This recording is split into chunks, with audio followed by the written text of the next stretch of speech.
Quand je rentrais de l'école et que je le trouvais à la maison, il insistait pour que je lui serve à manger et me tienne près de lui.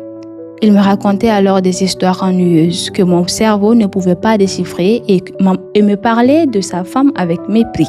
Elle n'était pas aussi brave que moi, qui selon lui ferait une bonne épouse. Des fois, il touchait mes seins en me demandant si ça faisait mal. Il passait ses mains entre mes cuisses et me demandait de caresser son gros truc. Coucou, bienvenue dans notre série de vidéos sur les textes de nos voix collectives, un livre qui a été réalisé à la suite d'un atelier d'écriture organisé par AWDF et qui, je le précise, a été animé par Emily Boom.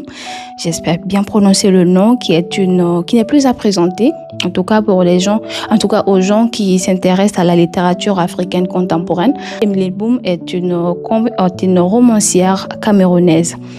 Très prolifique, il vous suffira juste de taper et vous verrez. Alors aujourd'hui, le texte que je vais vous lire aujourd'hui est de Merveille Tazou du Cameroun et il est intitulé « Je me souviens ».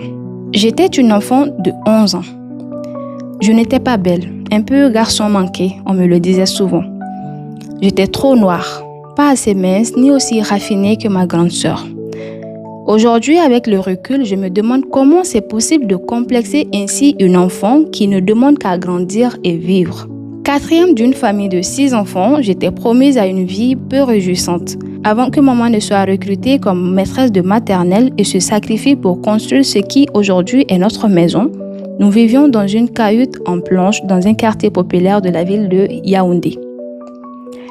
Papa était un homme beau, charmant, noir ciré avec des belles dents blanches. On disait que je le ressemble. Il disait que j'étais sa préférée parce que moi au moins, contrairement à mes 3 sœurs aînées, je n'étais pas une mauviette. J'étais forte, robuste et extrêmement énergique. Il disait que j'étais son garçon, celui qu'il voulait tant avoir mais que le ventre de maman n'arrivait pas à produire. Je me souviens qu'à mes 6 ans, Maman est encore tombée enceinte et papa avait une fois de plus l'espoir qu'elle lui donnerait le fils qu'il désirait tant.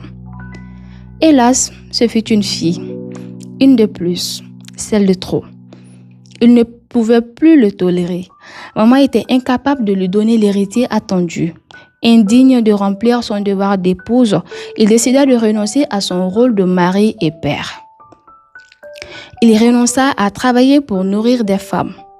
À quoi cela le servirait-il? Les femmes sont des êtres inutiles. Elle partirait tout en mariage avant 19 ans et lui resterait seul comme un vieux qui n'a pas eu d'enfant.